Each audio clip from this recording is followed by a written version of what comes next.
Target being sued by the shareholders is proof, darling, that the red outrage and the rise of mustachiness around the world is a fake narrative that is bought and paid for by one billionaire who's really, really focused on becoming the next mustache man, okay? The stenchy one wants it too, but the one with all the money is the one that's the closest to making it happen.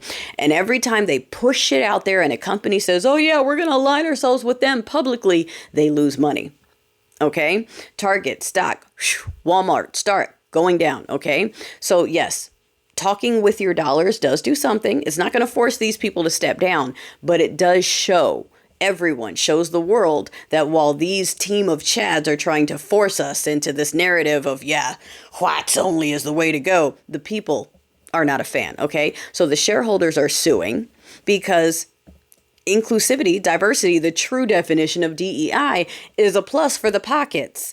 And it's already hitting shareholder pockets by them coming out and saying, yep, we're going to go Team Chads only too.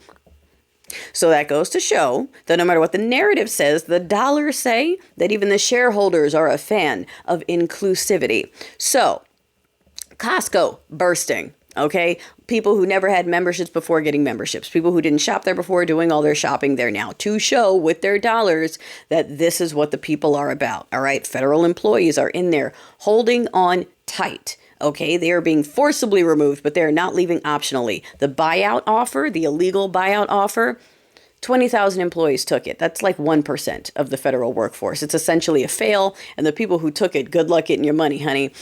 Side note, I don't know if you caught it, but the man who has taxpayer funded diaper changes and golf rounds, all right, told the people via his 27-year-old with a 60-year-old husband that won't talk about how they met, press secretary, that Jebas didn't have electricity, so they will be fine. They'll be all right. Okay, that was his response to the people concerned about potentially losing electricity during the whole tariff thing that lasted 5 minutes with Canada. Okay, so that was the people that are the most likely to complain when they are inconvenienced in the slightest. The team of what about my feelings told a whole bunch of Americans, hey, if your power goes out, just live like Jebas. All right, so they care about you, Team Red. They care about you so much.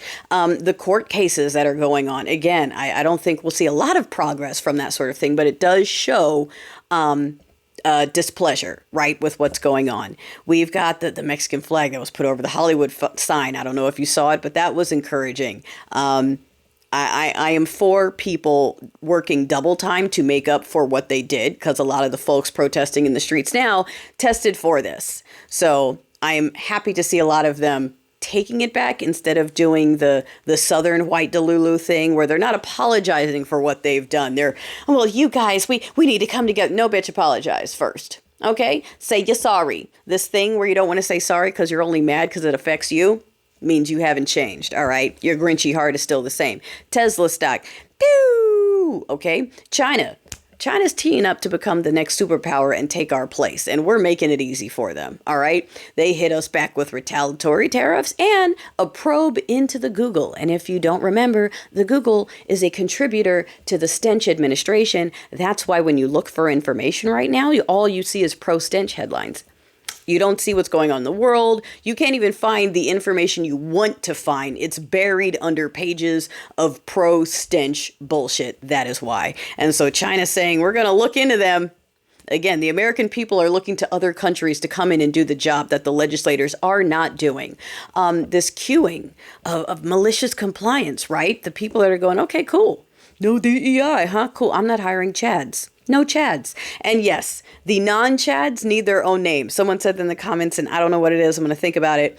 However, it is worth pointing out that this, again, is just more signs from the ground that the people are not interested in the narrative that's being pushed on them. The people are aware that this is a lie. This lie that mustachiness is on the rise and this is what countries around the world want. No, it's what unqualified, Chad's want. It's what Nepo babies, like first boyfriend and the Stenchy one, want. It's what people who have never really worked want. They just want to be handed something and they want to project that onto everyone else and say, if anyone else gets it, it's because it was handed to them and it should have been handed to me, when in reality, everyone else has to work so hard. That's why I, as a woman of color, checked out of corporate, because I realized everything they told us to do, the education, the hard work, but means nothing next to Chad, who just wants to show up and go, gimme.